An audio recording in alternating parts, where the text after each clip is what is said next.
how do we do this? How do we actually step into our authenticity, create, own, and live the life that we deserve and desire? The secret is emotional intelligence. Being able to understand your thoughts, ideas, and emotions, how they impact you, but also how they impact other people. For me, emotional intelligence is as simple as this: understanding your thoughts, ideas, and emotions, and then choosing how you show up, regardless of how you feel. You can choose how you show up regardless of how you feel, because yes, all of you are entitled to have a bad day, but you're not entitled to give someone else a bad day.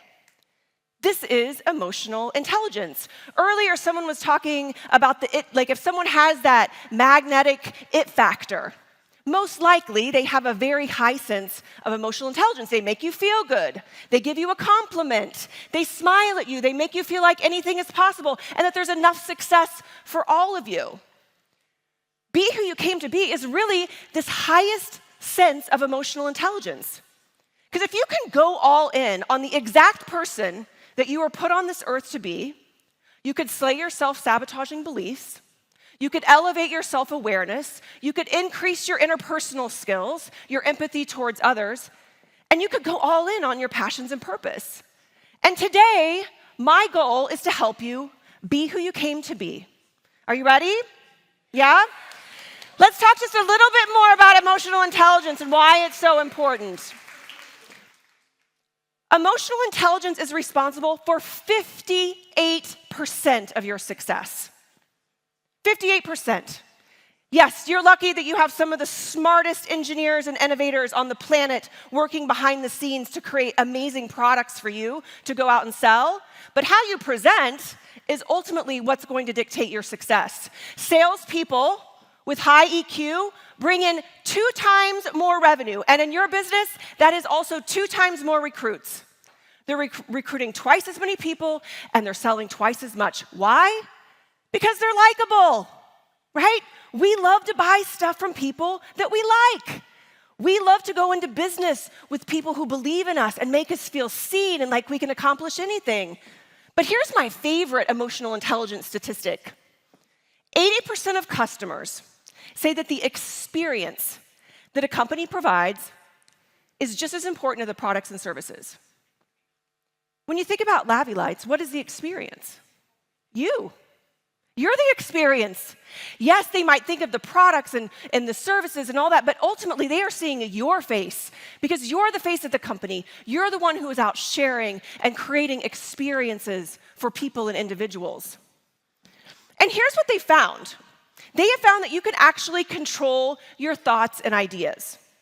That when we're having a bad day, we can choose to flip to the front part of the brain. Now, I joke that I am not really a very sciencey person, but I can teach you how to get mentally fit. And science has shown us that you can do it. That you are not your thoughts. I want you to think about that for a second. You are not your thoughts. There's 2 parts of the brain. This is what they found out. There's this back part of the brain. The back part of your brain is where all of your negative thoughts live. Research also shows that over 80% of your daily thoughts are negative, are biased, and are repetitive. All of these thoughts that are untrue, negative, biased, and repetitive produce stress and cortisol. You know, you're in the health and wellness industry. Stress and cortisol, bad. Heart disease, weight gain, anxiety, all the things. But they found this front part of the brain that doesn't get nearly enough activity because we keep telling ourselves all the bad stuff, is where all of your positive thoughts live. I am enough. I can do this. I'm a leader. This product's amazing. Everyone should be joining the company. All those positive things. And what they found is this front part of the brain is where serotonin and dopamine are produced, which we know squashes the stress and cortisol. So if you can actually understand that you're not your thoughts and that you can think, oh, this is just a thought. This isn't who I am. You can actually choose to flip-flop to the front part of your brain. You are not your thoughts. How are you going to show up? Now, I will tell you that this is called mental fitness. It does take some time, but the next time you have a negative thought, try to interrupt yourself and be like, this is a thought. This is not who I am. 80% of this is nonsense, and I'm going to go all in on the 20% that says, yes, I can do it. Yes, I'm enough. And that's my goal for today, is that by the time you leave here, you believe in yourself beyond reason so much that your trajectory for success skyrockets. Today, I'm going to teach you how to create it. How do you create epic moments of happiness and success in your life? How do you own it? How do you once and for all own who you are and go all in on that? And then how do you live it? How do you dream bigger for yourself? How do you go all in? How do you get yourself on that trip to Spain? You've got to start believing in yourself beyond reason. So we're ready to go. Are you ready? Yes and yes? Yes. Woo! Okay, I love it. I love your energy. Let's talk about creating it.